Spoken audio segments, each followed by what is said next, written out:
আসসালামু আলাইকুম। আশা করি সকলে ভালো আছেন। স্বাগতম ইনবক্স লার্নিং এর এই ভিডিওতে। আমরা আজকের ভিডিওয়ে আলোচনা করব সপ্তম শ্রেণী বিজ্ঞান বইয়ের অনুসন্ধানী পাঠের প্রথম অধ্যায় জীববৈচিত্র্যের 2 নম্বর লেকচার। আমরা এই লেকচারে কভার করব জীববৈচিত্র্যের স্বরূপ, তারপরে জীবের পারস্পরিক সম্পর্ক এবং জীববৈচিত্র্য পরিমাপের উপায়। আমরা এই টপিকটা নিয়ে এই অধ্যায়ে আলোচনা করব। তো চলুন আমরা সরাসরি জীববৈচিত্র্যের স্বরূপে চলে যাই। এখানে কি বলা আছে আমরা দেখি। বিশ্বজুড়ে কতটা জীববৈচিত্র্য রয়েছে তা নিয়ে জানতে বিজ্ঞানীদের আগ্রহ সীমাহীন, কারণ এখনো সেগুলোর অনেক বৈচিত্র্য আবিষ্কার করা বাকি আছে। পৃথিবীতে ভিন্ন ভিন্ন অঞ্চলে ভিন্ন ভিন্ন জীব ওই অঞ্চলের পরিবেশ অনুযায়ী অভিযোজিত হয়।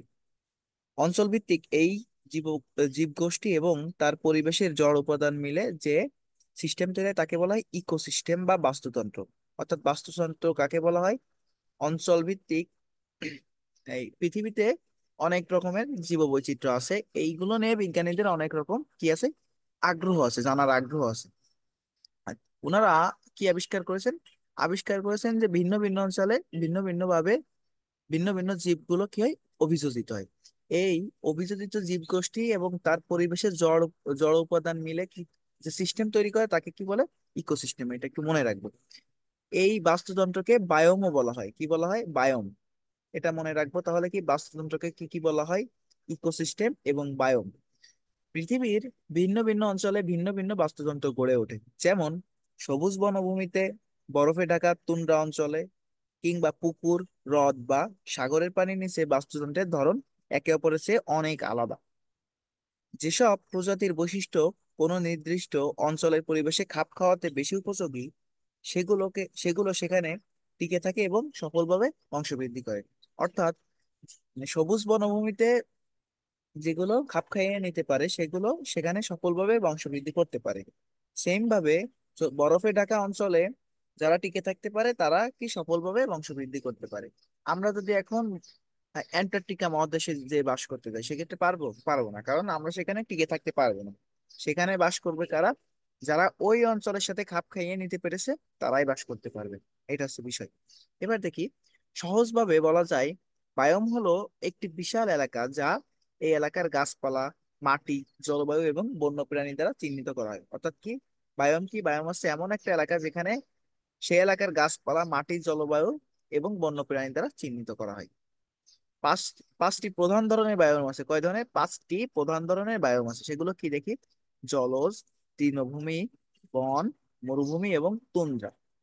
যদিও এই বায়োমগুলোর মধ্যে কয়েকটিকে আরো নির্দিষ্ট বিভাগে বিভক্ত করা যেতে পারে। যেমন মিষ্টি জল, সামুদ্রিক, ঘনবর্ষণ বনাঞ্চল বা যা গ্রীষ্মমন্ডলীয় মন্ডলীয় বা নাতি শীতোষ্ণ হয়ে থাকে। বোঝা গেছে? এবং জলাভূমিময় পাইন গাছের বন বা তাইগা। এখান থেকে অনেক কিছু আমাদের পড়ার আছে। দেখো, জলাভূমিময় পাইন গাছের বনকে কি বলে? তাইগা বলা হয়। ঠিক আছে। তারপরে কি কয় ধরনের বায়োম আছে? 5 ধরনের। সেগুলো কি জলজ, তৃণভূমি, বন, মরুভূমি এবং তুন্দ্রা। এবার দেখি জল কেমন হতে পারে। মিষ্টি জল, সামুদ্রিক, ঘন বর্ষণ বনাঞ্চল। এটা কি বলে? Rain forest. বুঝা গেছে? আমরা এই জিনিসটা একটু জেনে রাখবো। এখানে একটা চিত্র দেখতেছি। চিত্রে কি দেখা যাচ্ছে? শ্বেত ভাল্লুক বা সাদা ভাল্লুক কোথায়? ওটা বরফের মধ্যে অবস্থান করতেছে। তারা কিন্তু বরফের অঞ্চলেই থাকে।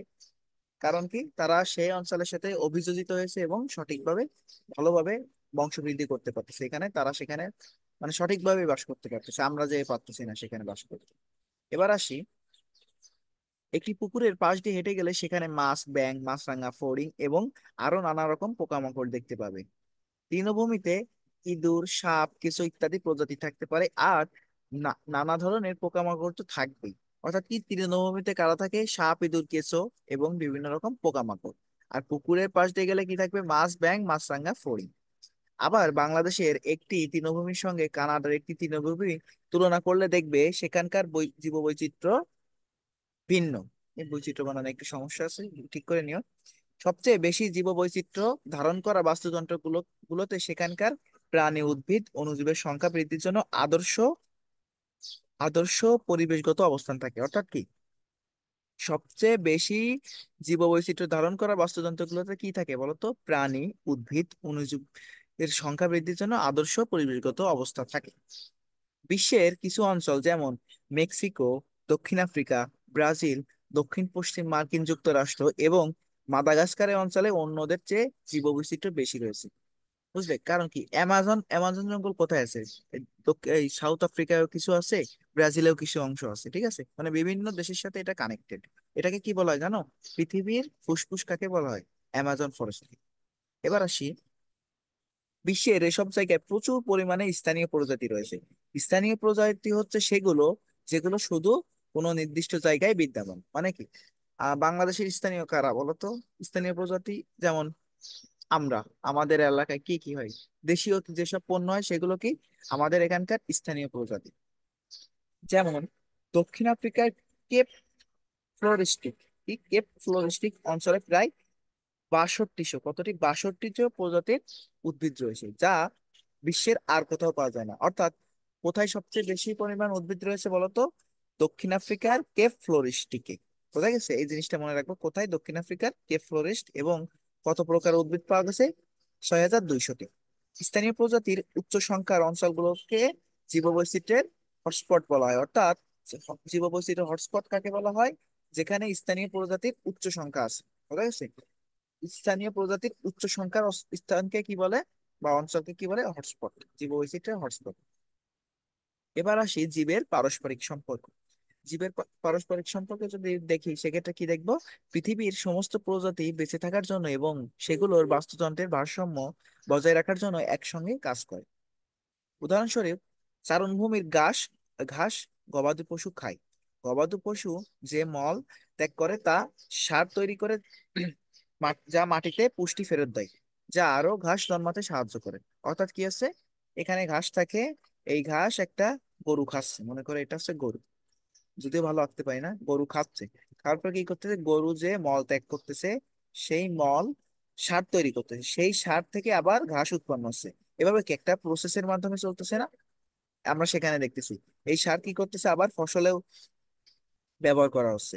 ফসল কি, ফসল কিন্তু হতে পারে কি, ঘাস হতে পারে, ধান চাষ হতে পারে, যেগুলো কি এই গরুই কিন্তু খায় আবার। পৃথিবীর অনেক প্রজাতি খাদ্য, পোশাক এবং ওষুধ সহ নানা উপকরণ প্রদান করে, মানুষের জন্য গুরুত্বপূর্ণ ভূমিকা পালন করে। অর্থাৎ জীবের ভিতর পারস্পরিক সম্পর্ক আমরা কিভাবে বলতে পারি? এই গরু থেকে, গরুকে হেল্প করতেছে কি ঘাস, আবার ঘাস জন্মাতে হেল্প করতেছে কি গরুর এই কি মল। ঠিক আছে, মল থেকে কি হচ্ছে, সার উৎপন্ন হচ্ছে, এবং এই সার থেকে ঘাস জন্মাতে হেল্প করতেছে, মানে একে অপরের সাথে কানেক্টেড, এটা এখানে বোঝাতে চাইছে। এবার আসি আমাদের আজকের লাস্ট টপিক, জীববৈচিত্র্য পরিমাপের উপায়। মানে কি, আমরা এই যে এত জীববৈচিত্র্য পরিমাপ করতেছি, বললাম কি দক্ষিণ আফ্রিকার কেপ ফ্লোরিস্টে সবচেয়ে বেশি পরিমাণ উদ্ভিদ পাওয়া যায়, এটা কিভাবে পরিমাপ করছি আমরা সেটা এখন নির্ণয় করা শিখবো। যেমন কি, দেখি, জীববৈচিত্র্য পরিমাপের একটি সাধারণ উপায় হলো একটি নির্দিষ্ট এলাকার মধ্যে বসবাস বসবাসকারী প্রজাতির মোট সংখ্যা গণনা করা। এটাকে একটা সাধারণ সাধারণ একটা কি উপায়, বোঝা গেছে? এবার দেখি, গ্রীষ্মমণ্ডলীয় অঞ্চল যেখানে সারা বছর উষ্ণ থাকে। অর্থাৎ কি, গ্রীষ্মমণ্ডলীয় অঞ্চল কাকে বলে? যেখানে সারা বছর উষ্ণ থাকে, সেখানে সবচেয়ে বেশি জীববৈচিত্র্য রয়েছে। অর্থাৎ কি, কোথায় সবচেয়ে জীববৈচিত্র্য রয়েছে বলতো? এই গ্রীষ্মমণ্ডলীয় অঞ্চলে। নাতিশীতোষ্ণ অঞ্চল যেখানে উষ্ণ গ্রীষ্ম এবং ঠান্ডা শীত থাকে, সেখানে জীববৈচিত্র্য কম। আমাদের যে জলবায়ু এটা কেমন বলতো? বাংলাদেশের জলবায়ু হচ্ছে এই নাতিশীতোষ্ণ। বোঝা গেছে? এখানে কি খুব বেশি গরমও না, খুব বেশি ঠান্ডাও না, যার কারণে কি জীববৈচিত্র্য কম। পাহাড়ের চূড়া এবং মরুভূমির মতো শুষ্ক অঞ্চলগুলোতে জীববৈচিত্র্য গুলো আরো কম। এটা হচ্ছে বিষয়। তাহলে কোথায় কম সবচেয়ে? পাহাড়ের চূড়া এবং মরুভূমির মতো শুষ্ক অঞ্চলে। সবচেয়ে বেশি কোথায়? গ্রীষ্মমণ্ডলীয় অঞ্চলে। এবার আসি, সাধারণত বিষুবরেখার যত কাছে একটি অঞ্চল জীববৈচিত্র্য তত বেশি। অর্থাৎ কি, কোথায় জীববৈচিত্র্য বেশি? যেখানে বিষুবীয় অঞ্চলের কাছাকাছি এরিয়ায় জীববৈচিত্র্য বেশি। এটা হচ্ছে বিষয়। দক্ষিণ আফ্রিকার অ্যামাজন রেইন ফরেস্ট অন্তত আহ, অন্তত 40,000 বিভিন্ন প্রজাতির উদ্ভিদ বাস করে ওখানে। ঠিক আছে, কোথায়? দক্ষিণ আফ্রিকার অ্যামাজন রেইন ফরেস্টে কত? 40,000 বিভিন্ন উদ্ভিদের প্রজাতি বাস করে। এটি আমাদের এই পৃথিবী নামের গ্রহের সবচেয়ে বৈচিত্র্যময় অঞ্চলগুলোর মধ্যে একটি। আমি আগেই বলেছি কি, এখানে সবচেয়ে বেশি বৈচিত্র্য পাওয়া যায়, এবং এটাকে কি বলে? পৃথিবীর ফুসফুস। কি বলা হয়? পৃথিবীর ফুসফুস। ফুসফুস বলা হয় এটাকে। তারপরে আসি আমরা দেখি কি কি আছে এখানে। জীববৈচিত্র্য পরিমাপের আরেকটা গুরুত্বপূর্ণ উপায় কি জানো? সেটা হচ্ছে কি, সেটা হচ্ছে জেনেটিক বৈচিত্র্য। আমরা এটা নিয়ে পরে আলোচনা করব। আমরা মাঝখানে একটা টপিক আছে, এটা দেখি। পশ্চিম প্রশান্ত মহাসাগর এবং ভারত মহাসাগরের উষ্ণ জলে নানা প্রজাতির মাছ, প্রবাল ইত্যাদি সমাহারে সবচেয়ে বৈচিত্র্যময় সামুদ্রিক পরিবেশ রয়েছে।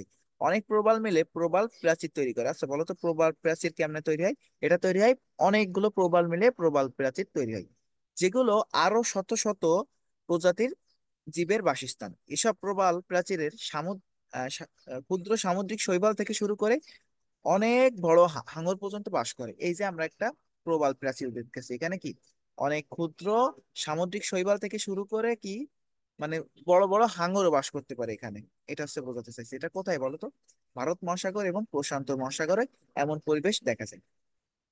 এবার আসি, জীববৈচিত্র্য পরিমাপের আর একটি উপায় হচ্ছে কি জেনেটিক বৈচিত্র্য। আমরা প্রথম বৈশিষ্ট্য কি জেনেছিলাম, যে ওইখানকার জীবগুলো যদি আমরা কাউন্ট করতে পারি, তার মাধ্যমে আমরা জীববৈচিত্র্য পরিমাপ করতে পারি। এবং এখানে আরেকটা জিনিস জানতেছি, সেটা কি জেনেটিক বৈচিত্র্য। পরবর্তী অধ্যায়গুলোতে আরো একটু বিস্তৃত ভাবে জানবো, তবে এখন জেনে রাখি যে জীবকোষের নিউক্লিয়াসের ভেতরে থাকে এই জিন। কি থাকে? এই জেনেটিক বৈচিত্র্য কিভাবে নির্ণয় করা হয়? নির্ণয় করা হয় জিনের মাধ্যমে। এখন এই জিন কোথায় থাকে? জীবকোষের নিউক্লিয়াসের ভেতরে থাকে। তোমরা কোষ বিজ্ঞান অধ্যায়ে এই বিষয় সম্পর্কে আরো জানতে পারবা। তুমি দু পেয়ে মানুষ নাকি চার পেয়ে বিড়াল, তোমার চুল কোঁকড়া নাকি সোজা, এই সকল তথ্যই জমা থাকে তোমার কোষের মধ্যে লুকিয়ে থাকা কোনো না কোনো জিনে। বুঝা গেছে? তোমার চুল কেমন হবে, তোমার পা কয়টা হবে, এটা সবকিছু নিয়ন্ত্রণ করে কি তোমার এই জিন। কিছু প্রজাতির প্রায় 4 লক্ষ 4 লক্ষ জিন আছে। কত? 4 লক্ষ জিন থাকতে পারে। এখন দেখি মানুষের কতগুলো জিন আছে, আমরা একটু দেখি। মানুষের জিনের সংখ্যা কত? 25,000। এটা মনে রাখতে পারো, মানুষের জিনের সংখ্যা কত? 25,000। এই জিনগুলোর মধ্যে কিছু কিছু আছে যেগুলো একটি প্রজাতির সমস্ত সদস্যের জন্য একই রকম। এসব জিনই একটি গোলাপকে গোলাপ এবং একটি কুকুরকে কুকুর হিসেবে নির্ধারণ করে। বোঝা গেছে? মানে এই জিনগুলোর কাজ কি? মনে করো আমি যে মানুষ, এই মানুষটা কিভাবে নিয়ন্ত্রিত হচ্ছে? এই জিনের মাধ্যমে। একটা গোলাপ যে গোলাপ, একটা কুকুর যে কুকুর, এটা কিভাবে মানে নির্ধারণ হচ্ছে? এটা হচ্ছে নির্ধারণ হচ্ছে এই জিনের মাধ্যমে। বোঝা গেছে? এবার আসি, কিন্তু একটি প্রজাতির জিনগুলোর মধ্যে কিছু কিছু জিন থাকে ভিন্ন। এই জেনেটিক পরিবর্তনের কারণেই কিছু গোলাপ হয় গোলাপি রঙের, আর কিছু হয় সাদা। এই জেনেটিক পরিবর্তনের কারণে কি হয়? লাল গোলাপ লাল হয়, সাদা গোলাপ সাদা হয়। আবার মানুষের ক্ষেত্রেও বলা যায়, জিনের এরকম পার্থক্যের কারণে কিছু লোকের চোখ বাদামি হয়, আবার কিছু লোকের চোখ নীল হয়, আবার কারো কারো চোখ কালো হয়। সবগুলো কিসের কারণে? এই জেনেটিক পরিবর্তনের কারণে। পৃথিবীর প্রজাতির বৃহত্তর জেনেটিক বৈচিত্র্য গাছপালা এবং প্রাণীদের রোগ প্রতিরোধী করে তুলতে পারে। বোঝা গেছে? এই জেনেটিক বৈচিত্র্য কি করতে পারে? গাছপালা এবং প্রাণীদের রোগ প্রতিরোধী করে তুলতে পারে। জেনেটিক প্রজাতি বৈচিত্র্য প্রজাতিগুলোকে পরিবর্তনশীল পরিবেশের সঙ্গে আরো ভালোভাবে খাপ খেয়ে নিতে দেয়। অর্থাৎ কি, এই জেনেটিক বৈচিত্র্যের উপকারিতা সম্পর্কে এখানে বলা হয়েছে। বোঝা গেছে? এটা কি করে? উদ্ভিদ এবং প্রাণীদের কি করে? আরো বেশি রোগ প্রতিরোধী করে তোলে এবং পরিবেশের সঙ্গে আরো বেশি খাপ খেয়ে নিতে সাহায্য করে। তো আজকের ভিডিও ছিল এতটুকু। আমরা নেক্সট ভিডিওতে এই অধ্যায়ের বাকি অংশটুকু কভার করবো। আশা করি সাথেই থাকবা। যারা এখনো চ্যানেলটি সাবস্ক্রাইব করনি, সাবস্ক্রাইব করতে পারো, বন্ধুদের সাথে শেয়ার করতে পারো এবং লাইক কমেন্ট করতে পারো। ধন্যবাদ সবাইকে।